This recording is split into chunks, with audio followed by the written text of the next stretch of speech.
Hello students, welcome to literature story. आज हम discuss करने वाले हैं हमारी लिटरेरी क्रिटिसिज्म की सीरीज में अरिस्टोटल को। तो चलिए शुरू करते हैं। सबसे पहले हम ये देखेंगे कि अरिस्टोटल कौन थे। तो अरिस्टोटल जो थे वो एक ग्रीक फिलोसफर थे। अरिस्टोटल एक ग्रीक फिलोसफर थे और ग्रीक फिलोसफी में वो एक बहुत ही बड़े क्रिटिक्स भी थे और ग्रीक फिलोसफर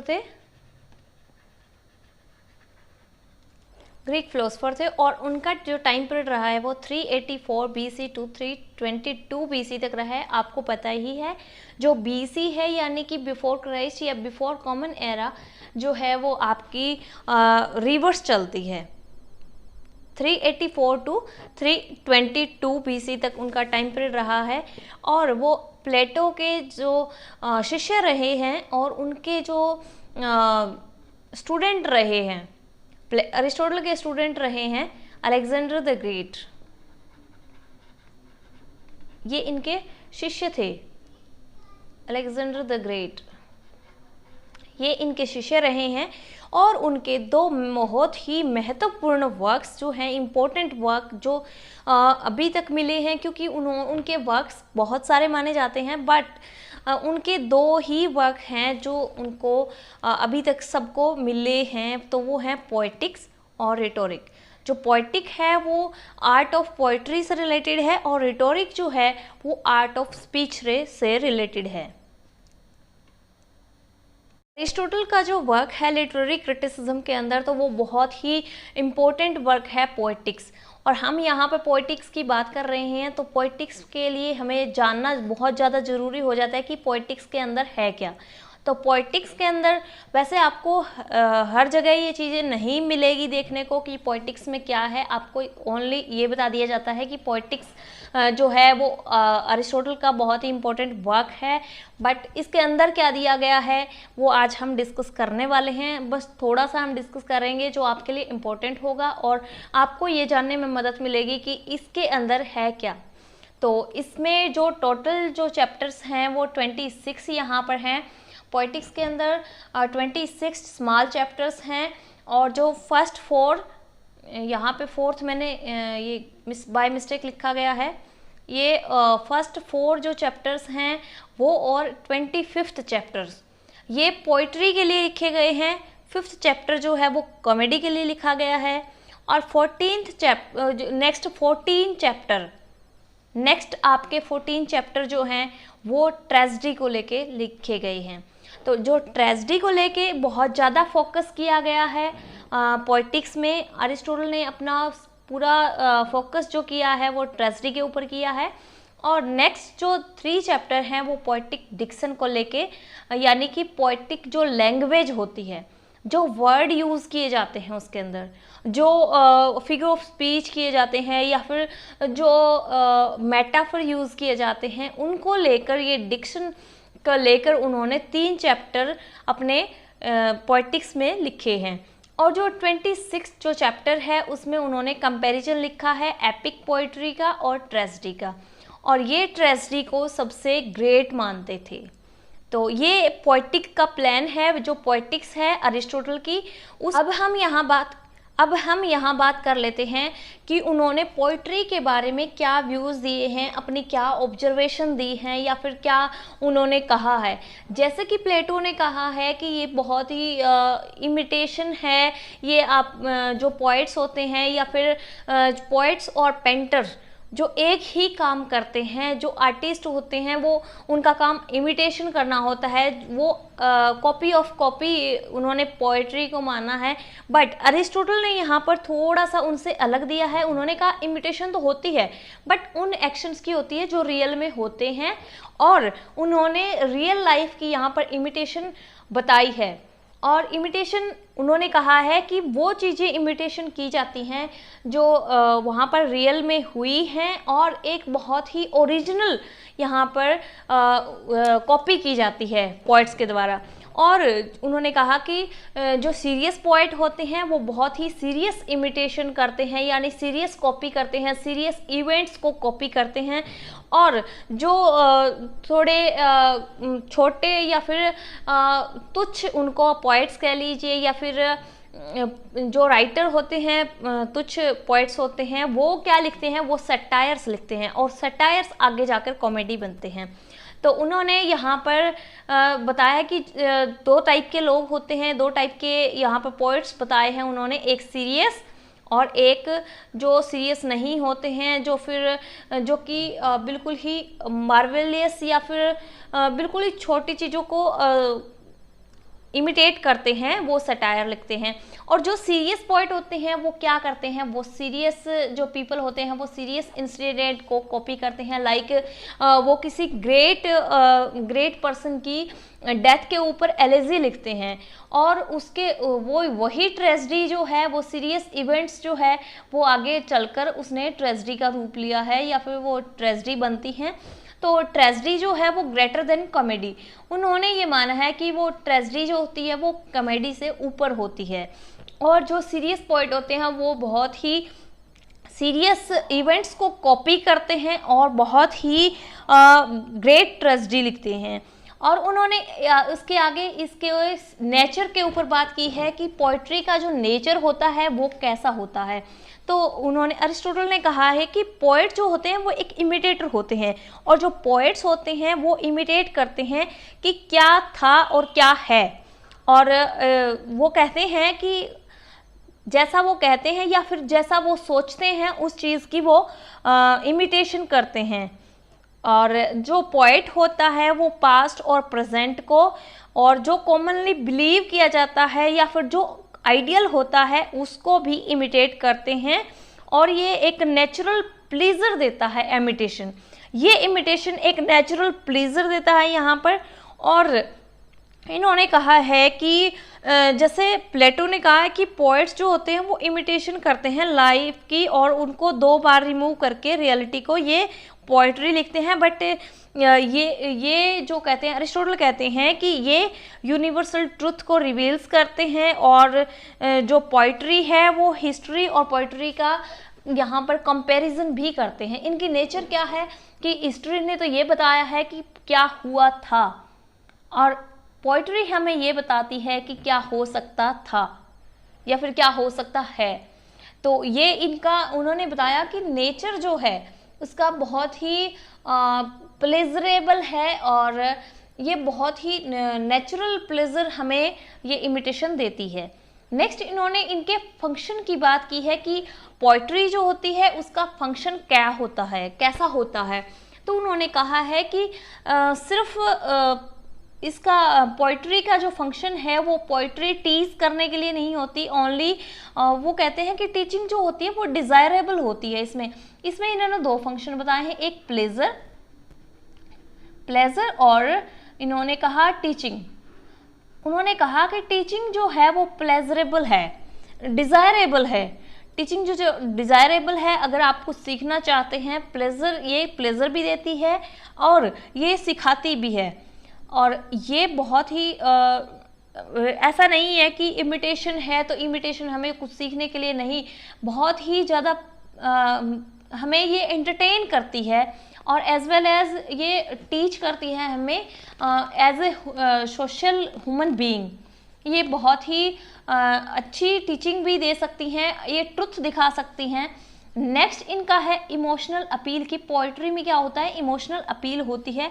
पोइट्री जो होती है वो इमीडिएट अपील करती है इमोशंस की, और ट्रेजेडी जैसे कि इन्होंने बताया कि अरिस्टोटल कहते हैं कि जैसे ट्रेजिक पोइट्री होती है वो अराउज करती है हमारे अंदर या फिर ह्यूमन बीइंग के अंदर पिटी और फियर, और जो पिटी होती है वो अनडिजर्व्ड जो सफरिंग होती है एक प्रोटैगनिस्ट की, और फियर उसमें पैदा होता है कि आगे क्या उससे बुरा क्या होने वाला है।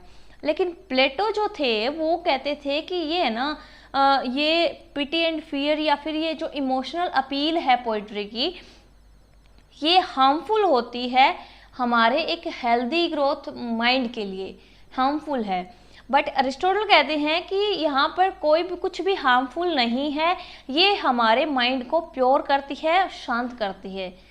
ये कहते हैं कि जो पिटी एंड फियर है वो हमें पता होता है कि वो किसी और का हम पढ़ रहे हैं, ये ऐसा नहीं है कि हम खुद उसे सफ़र कर रहे हैं, इसलिए ये इतने हार्मफुल नहीं है और ये हमारे जो माइंड को फिल्टर करती है और ये माइंड को काम करती है, शांत करती है।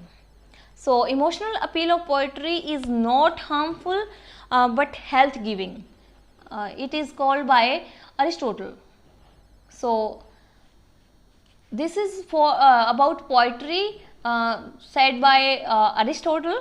यहाँ पर ऑब्जर्वेशन उन्होंने दी है ट्रेजेडी के ऊपर कि इन्होंने ट्रेजेडी को लेकर जैसे अपनी पोइटिक्स में 14 चैप्टर जो दिए हैं वो ट्रेजेडी को लेकर लिखे हैं इन्होंने। तो ट्रेजेडी को लेकर उन्होंने क्या अपने थॉट्स दिए हैं, क्या उन्होंने अपने आइडियाज़ दिए हैं, हम उसको डिस्कस करते हैं। तो सबसे पहला उन्होंने दिया कि इसका ओरिजिन कहाँ से हुआ, ट्रेजेडी का जो ओरिजिन है वो कहाँ से हुआ। तो उन्होंने कहा कि दो टाइप्स के यहाँ पर राइटर्स होते हैं, एक होते हैं सीरियस और एक होते हैं जो सीरियस नहीं होते। तो जो सीरियस होते हैं वो क्या करते हैं, वो सीरियस इंसिडेंट को कॉपी करते हैं, इमिटेट करते हैं और वो सीरियस इंसिडेंट को दिखाते हैं। जैसे कि अगर किसी ग्रेट पर्सन की डेथ के ऊपर वो एलेजी लिखते हैं तो वो क्या करते हैं, जो एलेजी है वो एक सीरियस इवेंट्स को लेकर लिखी जाती है और सीरियस इवेंट्स के ऊपर जो एलेजी लिखी जाती है उसी से ट्रेजेडी का ओरिजिन हुआ है। तो ये मानते हैं कि जो ट्रेजेडी है उसका ओरिजिन कहाँ से हुआ है, तो वो एलेजी से हुआ है। तो यहाँ पर उन्होंने कहा कि अरिस्टोटल कहते हैं कि ट्रेजेडी जो है वो सुपीरियर है, किससे, हर एक चीज़ से, यानी कि एपिक से। एपिक जो सबसे पुराना है, जिसका ओरिजिन जो हुआ था वो ट्रेजेडी और कॉमेडी या फिर any other forms of literature से सबसे पहले जिसका ओरिजिन हुआ था तो वो था एपिक। और एपिक से भी इसको ग्रेट माना है, सुपीरियर माना है। अरिस्टोटल ने ट्रेजेडी को सबसे सुपीरियर माना है। नेक्स्ट इन्होंने इसकी कैरेक्टरिस्टिक्स दी हैं। कैरेक्टरिस्टिक्स कैसे दी हैं, उसके बाद अरिस्टोटल क्या करते हैं, एक कैरेक्टरिस्टिक्स की बात करते हैं। कैरेक्टरिस्टिक्स क्या होती है ट्रेजेडी की, वो उसके बारे में अपने थॉट्स देते हैं और बताते हैं कि कैरेक्टरिस्टिक्स होती हैं। तो कैरेक्टरिस्टिक्स क्या होती हैं, उन्होंने कहा कि सबसे पहले तो इसके अंदर जो इमिटेशन की जाएगी या फिर जो इमिटेशन होगी वो एक सीरियस एक्शन की और कंप्लीट एक्शन की होगी। नेक्स्ट उन्होंने कहा कि इसके अंदर जो आर्टिस्टिक ऑर्नामेंट्स होते हैं और इसके अंदर पिटी और फियर, इस तरह की हमारे इमोशंस जो हैं उस तरह के इमोशंस हमें पैदा होते हैं देखने के बाद, उस ट्रेजेडी को देखने के बाद, पढ़ने के बाद क्या होते हैं, पिटी और यानी कि जो प्रोटैगनिस्ट हैं उसको लेकर हमारे मन में पिटी और फियर जो इमोशंस हैं वो पैदा होते हैं। थर्ड क्या है कि इसकी जो लेंथ होती है वो बिल्कुल मीडियम होती है, ना ही बहुत ज़्यादा लंबी होती है और ना ही बहुत ज़्यादा छोटी। नेक्स्ट उन्होंने कहा है कि इसकी नेक्स्ट जो कैरेक्टरिस्टिक है वो है कि इसमें एक प्रॉपर जो यूनिटी होती है एक्शन, टाइम एंड प्लेस की, ऑर्गेनिक यूनिटी होती है। और नेक्स्ट उन्होंने कहा है कि इसके अंदर जो इन्होंने अरेंज जो किया है वो सीक्वेंस होता है। इसके अंदर सीक्वेंस कैसे होता है कि इसके अंदर एक प्रॉपर जो है वो बिगिनिंग होगी, एक प्रॉपर बिगिनिंग यहाँ पर होगी और एक प्रॉपर मिडल होगा और एक प्रॉपर एंडिंग होगी। ऐसा नहीं है कि कहीं से भी शुरू कर दिया और कहीं से भी ख़त्म कर दिया, नहीं, उसके अंदर एक बिगिनिंग होती है, एक मिडल होता है और एक एंडिंग होती है। और उन्होंने कहा कि अरिस्टोटल का कहना है कि जो फॉर्म ऑफ एक्शन है एक ट्रेजेडी के अंदर वो एक नैरेटिव वर्स में होते हैं और वो हमें बताते हैं सारे कैरेक्टर्स के बारे में और उनके स्पीचेज और एक्शन जो होती है उनके बारे में हमें अच्छे से नरेट करते हैं। और जो पोएट होता है वो बहुत ही जो नैरेटिव फॉर्म होती है उसके अंदर क्या होता है कि जो पोएट है वो फ्री होता है कुछ कहने के लिए। तो इन ट्रेजेडी ये सारी इनकी कैरेक्टरिस्टिक हैं और जो भी कार्य किया जाता है इसके अंदर वो कैरेक्टर्स के द्वारा किया जाता है। ऐसा नहीं है कि कुछ भी नहीं, कैरेक्टर्स अपना मैसेज देते हैं। अगर वो जो राइटर है अगर अपना मैसेज देना चाहता है तो वो कैरेक्टर्स के थ्रू ही हमें जो कैरेक्टर्स के थ्रू ही हमें वो अपना मैसेज देगा ऑडियंस को, या फिर उसके रीडर्स जो हैं उनके लिए वो जो भी मैसेज देगा वो कैरेक्टर्स के थ्रू ही देता है। नेक्स्ट इन्होंने कहा है कि जो ट्रेजेडी होती है उसके 6 पार्ट होते हैं। अब ये 6 पार्ट कौन कौन से होते हैं? तो 6 पार्ट जो होते हैं वो होते हैं इनके, जो ट्रेजेडी के पार्ट्स जो होते हैं वो 6 पार्ट होते हैं। Number 1 is plot. प्लॉट क्या होती है? तो उन्होंने कहा कि प्लॉट एक उस ट्रेजेडी की जो पूरी स्टोरी है, जो पूरी नैरेटिव्स है, या फिर पूरा जो उसका सब्जेक्ट मैटर जो है वो प्लॉट के अंदर होता है। उस प्लॉट में क्या होता है? तो वो प्लॉट ही बहुत ही फर्स्ट बात तो इन्होंने कह ही दी है कि वो एक सीरियस इवेंट के बारे में बताता है हमें, और उसके अंदर एक पूरी की पूरी प्लॉट होती है जिसके अंदर वो पूरा कंप्लीट सीरियस जो एक्शन होता है। और सेकंड वन इसका एक स्ट्रक्चर होता है। स्ट्रक्चर का मतलब है कि यहाँ पर एक पूरा अच्छे से मिडल होगा, उसका पूरा एक बिगिनिंग होगी, एक मिडल होगा और एक एंडिंग भी होगी। और जो प्लॉट होती है वो एक ट्रेजेडी की सोल होती है, यानी कि आत्मा होती है, और इसमें जो होती है वो यूनिटी ऑफ एक्शन होता है। और ये जो प्लॉट होती है वो बिल्कुल इंटीमेटली कनेक्टेड होती है, और ये जो उसके बाद 1 बाय 1 जो इंसिडेंट आते हैं या फिर जो भी घटनाएं उस प्लॉट के अंदर होती हैं तो वो एक दूसरे से कनेक्टेड होती हैं।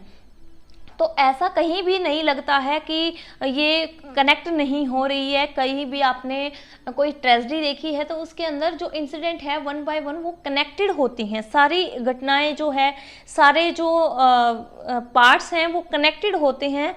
और उसमें यूनिटी ऑफ टाइम भी होता है कि टाइम कितना कैसा लिया गया है, किस तरह से प्रेजेंट किया गया उसको स्टेज के ऊपर, और जो प्लेस है उसकी भी यूनिटी होती है कि जो ट्रेजिक इवेंट हैं किस टाइम पर क्या हुआ था, तो वो सब कुछ एक स्ट्रक्चर जो होता है उसका वो बहुत ही प्रॉपर होता है।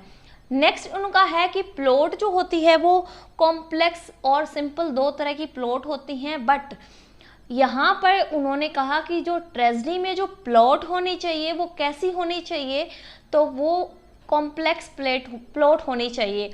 कॉम्प्लेक्स प्लॉट कैसे होती है? तो जो सिंपल प्लॉट होती है उसमें कोई भी पजलिंग नहीं होती है, बट जो कॉम्प्लेक्स प्लॉट होती है उसके अंदर 2 एक्शंस होते हैं। 2 टाइप की यहाँ पर चीज़ें होती हैं, मैं यहाँ लिख देती हूँ। एक होती है पेरिपेटाई या पेरिपेटिया, उसको अमेरिकन इंग्लिश में बोला जाता है पेरिपेटाई, और ब्रिटिश में बोला जाता है पेरिपेटिया। और इसकी हम स्पेलिंग देख लेते हैं। क्या हो गया इसको,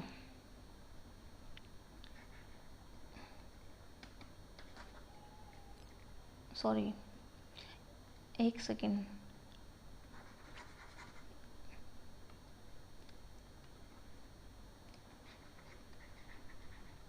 जो पेरिपेटिया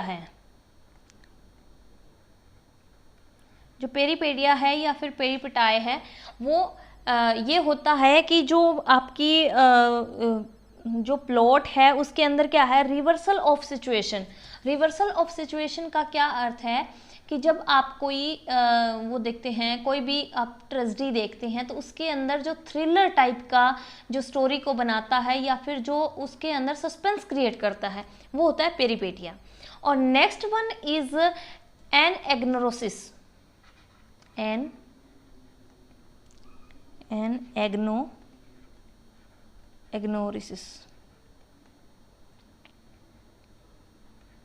एनएग्नोसिस जो होती है वो क्या होती है, डिस्कवरी या रिकग्निशन।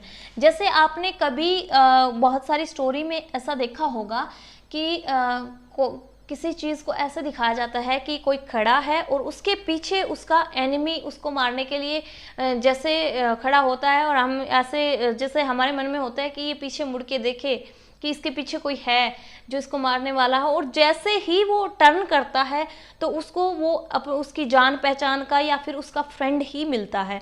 तो वो जो फीलिंग होती है रिकॉग्निशन की कि वो उसका फ्रेंड है या फिर कोई फैमिलियर इंसान है, तो वो होती है एनएग्नोसिस। और जो हमने इसके पहले देखा कि इसके पीछे कोई खड़ा है या उसका दुश्मन है, कोई भी है, जो भी है, वो पेरीपेटिया उसे कहा जाता है। ये दो टर्म्स हैं जो प्लॉट में होती है, कॉम्प्लेक्स प्लॉट में।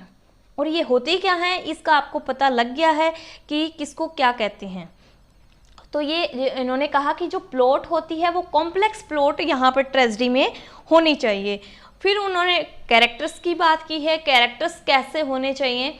तो ये 6 पार्ट हैं ट्रेजेडी के। First one is plot, second is character, third is thought, fourth one is diction, and fifth one is song, and 6 is spectacles. तो यहाँ पर जो है प्लॉट हमने डिस्कस कर ली है कि उसका स्ट्रक्चर होना चाहिए। उन्होंने कहा कि ट्रेजेडी में जो प्लॉट होती है उसका स्ट्रक्चर हो, कॉम्प्लेक्सिटी जो हो उसकी, क्योंकि सिंपल प्लॉट नहीं होनी चाहिए, वो कॉम्प्लेक्स होनी चाहिए। कैरेक्टर्स कैसे होने चाहिए, तो उन्होंने कहा कि जो कैरेक्टर होते हैं उसका एकदम से डाउनफॉल नहीं होना चाहिए। जो हीरो है उसको बहुत ही ज़्यादा नेक इंसान नहीं होना चाहिए। नेक इंसान का मतलब क्या है कि बहुत ज़्यादा नेक होते हैं, नेक अगर हीरो होता है तो उसका जो एकदम से डाउनफॉल दिखा दिया जाता है तो वो पढ़ने वाले या फिर देखने वाले के लिए बहुत ही पिटी एंड फियर की वहाँ पर फीलिंग्स नहीं रह जाती हैं, जबकि वहाँ पर देखने वाला या फिर जो पढ़ने वाला है उसको वो शॉकिंग हो जाता है। इसलिए कैरेक्टर जो है वो हीरो जो है इसका वो बहुत ही ज़्यादा अच्छा या बहुत ही ज़्यादा बुरा नहीं होना चाहिए। और कैरेक्टर्स जो हैं वो बिल्कुल उसके डायलॉग्स के या फिर उनके जो वर्क्स उनको दिए होते हैं उनके अनुरूप ही होने चाहिए। उन्होंने कहा कि जैसे कि डॉक्टर सैमुअल जॉनसन का कहना है कि वो किंग लियर के लास्ट पार्ट को, लास्ट चैप्टर को पढ़ नहीं पाए। क्यों नहीं पढ़ पाए? क्योंकि उसके अंदर जो किंग लियर की जो छोटी बेटी थी उनका बहुत ही नेक कैरेक्टर था, वो बहुत ही गुड कैरेक्टर, इनोसेंट कैरेक्टर था, बट उनका डाउनफॉल उनके साथ बहुत ही बुरा हुआ उसके अंदर, किंग लियर जो ट्रेजेडी है उसके अंदर। तब डॉक्टर सैमुअल जॉनसन का कहना था कि बहुत ही ज़्यादा बुरा हुआ इस एक नेक कैरेक्टर के साथ। इसलिए अरिस्टोटल कहते हैं कि जो कैरेक्टर है, जो हीरो है, वो बहुत ज़्यादा अच्छा नहीं होना चाहिए और बहुत ज़्यादा बुरा भी नहीं होना चाहिए। और उनका कहना है कि यहाँ पर इन्होंने कैरेक्टर के बारे में बताया है, ट्रेजिक हीरो के बारे में कहा है कि जो ट्रेजिक हीरो होता है उसका एक ट्रेजिक फ्लो, जो डाउनफॉल होता है वो एक ट्रेजिक फ्लो के तहत होता है। ट्रेजिक फ्लो का मतलब क्या है कि किस कारण से, कि छोटी छोटी इवेंट्स होती हैं, छोटी छोटी चीज़ें होती हैं, उसके बाद उसका डाउनफॉल होता है कि कोई कमी रही है हीरो के अंदर। तो इस ट्रेजिक फ्लो को क्या कहते हैं? इसको कहा जाता है हेमर्शिया। इस ट्रेजिक फ्लो को कहा जाता है हेमर्शिया। हेमर्शिया कहा जाता है इस ट्रेजिक फ्लो को। जैसे कि हेमलेट के अंदर क्या है, हेमलेट के अंदर इसका ट्रेजिक फ्लो क्या है जो उसको डाउनफॉल की ओर लेके जाता है, तो वो एक कमी थी, इनएबिलिटी टू टेक एक्शन। हेमलेट की ये कमी रही थी क्योंकि वो स्टार्टिंग से एक्शन लेना चाह रहा था बट वो एक्शन लेने में इनेबल था, अयोग्य था। इसलिए ये हेमर्शिया था, ये एक ट्रेजिक फ्लो था। आपके एक एग्ज़ाम में ये क्वेश्चन भी पूछा गया था, मे बी नेट का ही एग्ज़ाम था, उसके अंदर ये पूछा गया था कि हेमलेट का जो मेन ट्रेजिक फ्लो था वो क्या था, तो इनएबिलिटी टू टेक एक्शन उसमें ऑप्शन में भी था और यही राइट आंसर भी था। तो एरिस्टोटल ने बताया कि कैरेक्टर कैसा होना चाहिए। नेक्स्ट उन्होंने कहा है कि जो थॉट्स हैं, थॉट्स कैसी होनी चाहिए। तो थॉट्स के बारे में उन्होंने बोला है कि जो थॉट्स होते हैं थॉट्स कैसे, जो राइटर उस सिचुएशन में, राइटर नहीं सॉरी, जो हीरो होता है, जो प्रोटैगनिस्ट होता है या फिर जो कैरेक्टर होता है, वो उस सिचुएशन में जो सोचता है और वो क्या सोचता है, क्योंकि प्ले राइट जो होते हैं या फिर राइटर जो होते हैं वो क्या करते हैं, उस सिचुएशन में इंसान की सोच कैसी होती है उसी के अकॉर्डिंग थॉट्स डालते हैं कि उस सिचुएशन के अकॉर्डिंग उसके थॉट्स कैसे होने चाहिए। नेक्स्ट हम बात करते हैं डिक्शन की। अरिस्टोटल ने कहा है कि डिक्शन कैसा होना चाहिए। तो डिक्शन के बारे में उन्होंने बोला है कि जो डिक्शन है वो लैंग्वेज है। डिक्शन यहाँ पर जो डिक्शन जो है वो वर्ड से रिलेटेड है। जो आर्टिस्टिक ऑर्नामेंट यहाँ पर यूज़ किए जाते हैं राइटर्स के द्वारा, जो ट्रेजेडी के अंदर जो भी डिक्शन यानी कि वर्ड्स या फिर लैंग्वेज यूज़ की जाती हैं वो बहुत ही सोच समझ कर की जानी चाहिए, क्योंकि आप एक सीरियस एक्शन को दिखा रहे हैं और उसी के अनुरूप आपको डिक्शन यूज़ करनी चाहिए। ये इसका बहुत ही मेन पार्ट होता है। और फिफ्थ वन इज सॉन्ग्स, कि ट्रेजेडी में क्या होता है कि सॉन्ग भी होते हैं। ये भी एक इसका पार्ट है। और सिक्स वन इज स्पेक्टिकल्स।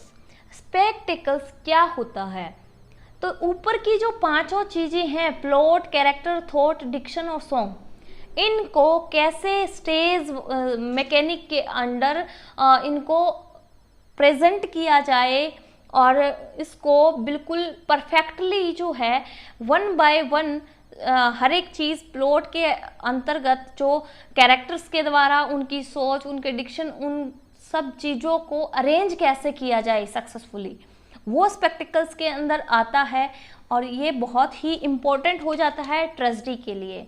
तो ये ट्रेजेडी के लिए पार्ट्स थे।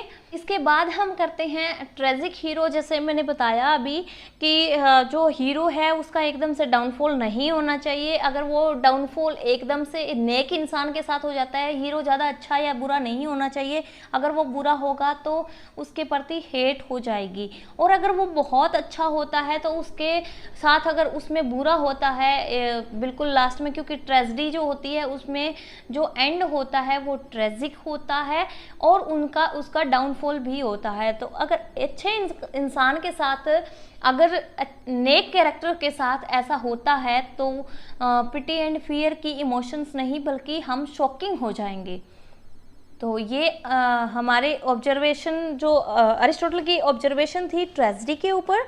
और नेक्स्ट वो बात करते हैं उनके जो ओपिनियन है कॉमेडी के ऊपर। उनका कहना है कि जो ओरिजिन हुआ था कॉमेडी का, तो कॉमेडी का जो ओरिजिन हुआ था वो कैसे हुआ था। सबसे पहले तो यही बात है कि ओरिजिन जो हुआ था, उन्होंने कहा कि दो टाइप के जो पोएट्स होते हैं, एक सीरियस को करते हैं इमिटेट, और दूसरे जो करते हैं वो छोटी चीज़ों को या तुच्छ चीज़ों को कॉपी करते हैं, तो वो सटायर्स लिखते हैं। और सटायर से ही कॉमेडी का जो है वो ओरिजिन हुआ है। तो ये ध्यान रखिएगा, उन्होंने सटायर्स और कॉमेडी को ट्रेजेडी से इन्फीरियर माना है। फिर भी कि उन्होंने कहा कि जो सटायर्स होते हैं, सटायर्स जो होते हैं वो क्या करते हैं, वो सिनर जो होता है, सिनर को रिडिकल्स करते हैं, यानी कि सिनर्स को किसी के ऊपर सटायर करते हैं, चाहे वो पॉलिटिकल सटायर हो, पॉलिटिकल पर्सन के ऊपर सटायर हो, या फिर किसी और के ऊपर, किसी व्यक्ति के ऊपर सटायर हो सकता है। और किसी भी अगर पहले के टाइम में देखें तो हम देखते हैं अलेक्जेंडर पोप ने भी सटायर लिखे थे, और बहुत सारे जॉन ड्राइडन हैं, उन्होंने भी सटायर्स लिखे हैं। तो बहुत सारे ऐसे राइटर हैं जिन्होंने सटायर लिखे, तो हम उनमें देखते हैं कि जो पॉलिटिकल कंडीशन के ऊपर वो सटायर लिखते हैं, या फिर वो जो उस टाइम की जो कोर्ट थी या फिर किंग थे उनके ऊपर उन्होंने सटायर्स लिखे हैं। तो सटायर जो होता है वो किसी व्यक्ति के ऊपर सटायर हो सकता है, उसी से कॉमेडी जो है उसका ओरिजिन हुआ है। और अरिस्टोटल ने कॉमेडी को इन्फीरियर माना है ट्रेजेडी से। उन्होंने कहा कि जो इसकी रूट्स हैं वो सटायर के अंदर है, और ये रिप्रेजेंट करती है, किसको रिप्रेजेंट करती है कॉमेडी, तो जो आपके ट्रेजेडी जो या एपिक जो होते हैं, या फिर एपिक जो होते हैं वो अच्छे इंसान को दिखाते हैं, या फिर कॉमेडी या फिर सटायर जो होते हैं वो रिप्रेजेंट करते हैं कि एक व्यक्ति कितना बुरा हो सकता है, जैसा जितना कि वो है नहीं बुरा, उससे भी ज़्यादा बुरा दिखाते हैं, रिप्रेजेंट करते हैं।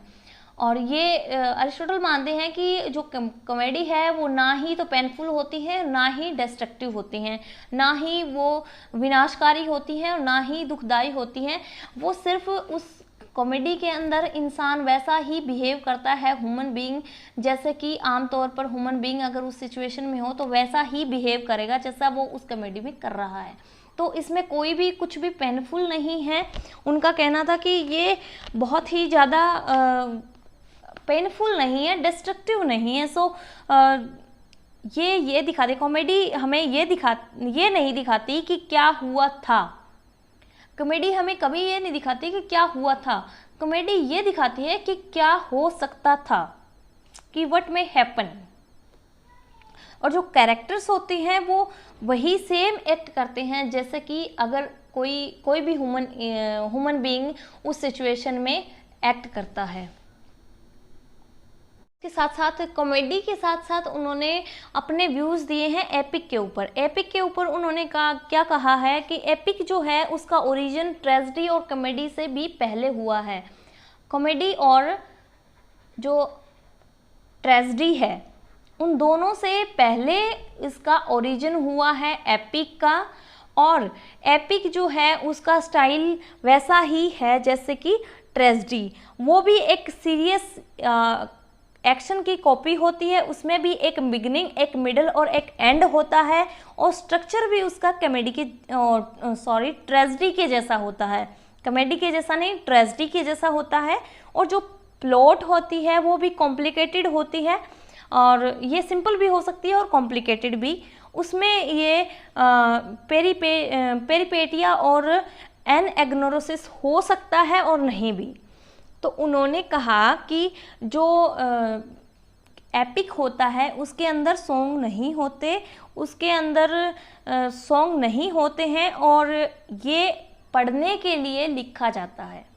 एपिक होता है वो पढ़ने के लिए लिखा जाता है, बट ट्रेजेडी जो है वो स्टेज परफॉर्मेंस के लिए और पढ़ने के दोनों के लिए लिखी जा सकती है। और जो एपिक होता है वो हमें इम्प्रोबेबल और मार्वेलियस जो थिंग होती हैं, जो छोटी छोटी इंसिडेंट होती हैं, उनको भी उसमें बहुत ही विस्तार पूर्वक लिखा जा सकता है। क्योंकि एपिक जो होता है वो बहुत बड़ा होता है और उसके अंदर जो हम नॉर्मली जो इमेजिनेशन में अननोटिस जो छोड़ देते हैं, जिन चीज़ों को हो सकता है उन्हीं चीज़ों को वहाँ पर बढ़ा चढ़ा के पूरा एक्सप्लेन कर दिया जाए। एपिक में ऐसा हो सकता है। फिर भी उन्होंने ये कहा है कि जो ट्रेजेडी है वो एपिक से भी सुपीरियर है। तो ये एक पहले ऐसे पर्सन थे जिन्होंने एपिक से भी ऊपर ट्रेजेडी को बताया है, क्योंकि एपिक जो है वो उसका ओरिजिन सबसे पहले हुआ है और सबसे उसको ग्रेट मानते हैं बाकी सब। बट अरिस्टोटल पहले ऐसे पर्सन थे जिन्होंने एपिक से भी ऊपर ट्रेजेडी को दर्जा दिया है। नेक्स्ट उन्होंने बात करी है स्टाइल की, कि स्टाइल कैसा होना चाहिए। तो उन्होंने कहा कि जो अच्छी राइटिंग होती है उसके अंदर एक तो क्लियरनेस होनी चाहिए। स्टाइल कैसा होना चाहिए, क्लियरनेस उसके अंदर होनी चाहिए। और जो उसके अंदर करंट वर्ड जो होते हैं, करंट वर्ड्स मतलब जो प्रचलन में है, डे टू डे लाइफ में है, वो हम प्रोज में यूज़ कर सकते हैं। और जो फॉरेन वर्ड्स हैं, जो विदेशी वर्ड्स हैं या फिर दूसरे जो कंट्रीज से यूज़ होते आए हैं, वो वर्ड्स जब कोई भी राइटर लेता है तो उसके अपनी राइटिंग्स में वो क्या करता है, वो उसके चार्म्स को बढ़ाता है। और आर्काइक वर्ड्स जो होते हैं, डायलेक्ट वर्ड्स जो होते हैं, वो क्या करते हैं, वो डिग्निटी और चार्म्स को बढ़ाते हैं राइटिंग्स की। और वो कहते हैं कि जो कंपाउंड वर्ड हैं वो यूज़ किए जाने चाहिए, वो वर्ड्स जो यूज़ किए जाने चाहिए लिरिक्स के लिए।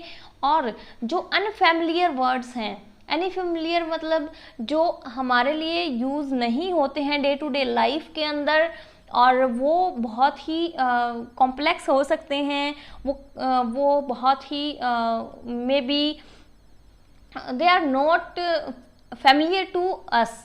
वो अनफेमिलियर जो वर्ड्स हैं वो एपिक में यूज़ किए जा सकते हैं, बट वो प्रोज में जो है आप अनफेमिलियर वर्ड्स का यूज़ ना करें, उनमें करंट वर्ड्स का यूज़ किया जाए। मेटाफोरिकल जो लैंग्वेज है, मेटाफोरिकल लैंग्वेज वो होती है जिसमें मेटाफॉर्स यूज़ किए जाते हैं या फिर फिगर्स ऑफ स्पीच यूज़ किए जाते हैं, वो आप ड्रामा में यूज़ कर सकते हैं। अरिस्टोटल का ये कहना था कि आप ड्रामा के लिए ये लैंग्वेज बेस्ट है जिसमें मेटाफोरिकल लैंग्वेज हो। और उन्होंने स्टाइल जो बताया था कि 2 प्रकार के यहाँ पर स्टाइल होते हैं, जिनके अंदर लूज और पीरियोडिकल स्टाइल।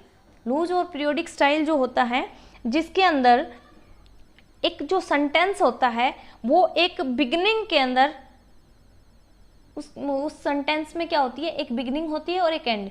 लूज में क्या होता है, आप छोटे ये सेंटेंसेस भी यूज़ कर सकते हैं और बड़े भी।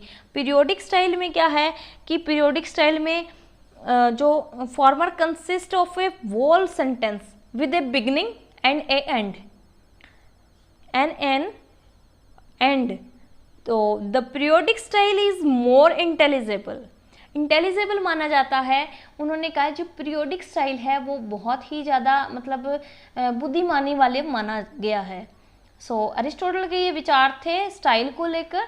नेक्स्ट हम यहाँ पर कंक्लूड करते हैं कि लिटरेचर जो है, अरिस्टोटल ने कहा कि लिटरेचर है ना वो ना तो बहुत सिर्फ प्लेजर के लिए भी नहीं है, और लिटरेचर जो है वो आर्ट के लिए है।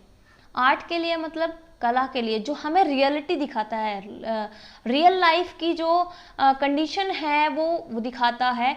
और ये मोरलिटी के लिए नहीं है, क्योंकि प्लेटो ने यहाँ कहा था कि ये इमोरल चीज़ें हैं और ये आइडियलिस्ट नहीं है, तो ऐसा नहीं है। Literature for art not for morality. And ये प्लीज़ करती है ऑडियंस को। इन्होंने कहा कि ये हमें रियल लाइफ के को दिखाती हैं और ये ऑडियंस को प्लीज़ करती हैं। लिटरेचर का एक एस्थेटिक स्टैंडर्ड होता है। वो कहते हैं कि लिटरेचर एक एस्थेटिक स्टैंडर्ड रखता है, और जो ट्रू फैक्ट होते हैं ह्यूमन लाइफ के, जो हमारे जीवन के सत्य होते हैं, सत्य फैक्ट जो होते हैं, वो हमारे सामने ये लिटरेचर रखता है। क्योंकि जो लिटरेचर को क्रिएट करते हैं वो क्या करते हैं, लिटरेचर को क्रिएट करते हैं वो हमारे आसपास की जो रियलिटीज़ हैं उनको इमिटेट करते हैं और उनको ही प्रेजेंट करते हैं बहुत ही अच्छे तरीके से आर्ट के रूप में। तो हमारे सामने जो लाइफ की रियलिटी है वो बहुत ही अच्छी तरह से ओपन होती है, और वो हमें प्लीज़ तो करती है, टीचिंग भी देती है, और हमें ट्रू जो फैक्ट्स रखती हैं हमारे सामने ह्यूमन लाइफ के। तो ये था आपका अरिस्टोटल का पार्ट लिटरेरी क्रिटिसिज्म में। नेक्स्ट हम करने वाले हैं होरेस और लॉन्जाइनस को। तो देखते रहिए आप, लिटरेरी क्रिटिसिज्म बहुत ही कम्प्लीटली आप हमारे साथ कर सकते हैं, और इस तरह से हमारी ये जो क्लासिकल लिटरेरी क्रिटिसिज्म है वो कंप्लीट हो जाएगी। उसके बाद हम जो मिडिल एज की लिटरेरी क्रिटिसिज्म है वो करने वाले हैं। 16 to 18th century 19th century की लिटरेरी क्रिटिसिज्म है वो हम करेंगे। तो तब तक के लिए नमस्कार, मिलते हैं हमारी नेक्स्ट वीडियो में।